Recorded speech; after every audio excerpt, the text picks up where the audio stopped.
আগামী 28শে সেপ্টেম্বর হিন্দু ধর্মাবলম্বীদের সবচেয়ে বড় ধর্মীয় উৎসব দুর্গাপূজা উদযাপনকে কেন্দ্র করে আসলে রামুতে বিভিন্ন পূজা মণ্ডপ পরিদর্শন করেছেন কক্সবাজার নবাগত জেলা প্রশাসক আব্দুল মান্নান। আমরা আয়োজক কমিটির সাথে কথা বলে জানতে পেরেছি তারা জেলা প্রশাসকের আগমনে তারা আসলে উচ্ছ্বাসিত এবং তারা আনন্দিত। সবার একটা মনে একটা আশ্বস্ত সৃষ্টি হয়েছে এবং প্রশাসন এবং এই পূজার ব্যাপারে অত্যন্ত সজাগ ভূমিকা পালন করতেছে। কোনো মন্দিরে কোনো ত্রুটিপূর্ণশীলতা যেন পরিবেশ, অশ্লীল যেন পরিবেশ এবং অঘটনশীলতা যেন কোনো পরিবেশ সৃষ্টি না হয়। প্রত্যেকটি থেকে শুরু করে প্রশাসনের উপজেলা প্রশাসনের যারা আছে তাদেরকে নির্দেশ দিয়েছেন এবং উনিও 2-3 বার আমাদের সাথে মিটিং করেছে। উপজেলা প্রশাসন আমাদের 2-3 বার মিটিং করেছে। পুলিশ এবং আর্মিও আজকে আমাদের সাথে মত বিনিময় করেছে। খুব সুন্দর আমরা পরিস্থিতি দেখতেছি।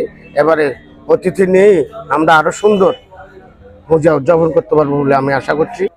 জেলা প্রশাসক মহোদয় আশ্বস্ত করেছেন এবছর যাতে নিরাপদ এবং নির্বিঘ্নে পূজা উদযাপন করা যায়।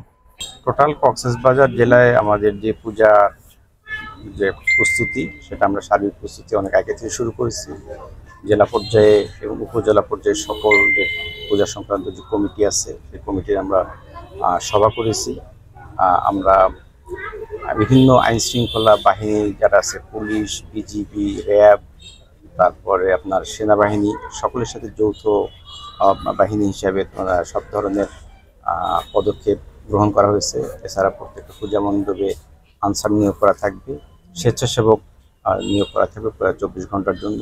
এছাড়াও প্রত্যেকটা পূজা মণ্ডপে সিসি ক্যামেরার ব্যবস্থা করা হয়েছে এবং সার্বক্ষণিক প্রশাসন, পুলিশ, সেই সাথে স্থানীয় জনগণ, গণ্যমান্য ব্যক্তি, সুধীজন সকলেই আমরা সকলে সজাগ আছি। এই উৎসবমুখর পরিবেশে আমরা কক্সবাজার জেলায় পূজা ভালোভাবে উদযাপন করতে পারি, সেই জন্য আমাদের সার্বিক সহায়তা এবং সার্বিক প্রস্তুতি আছে।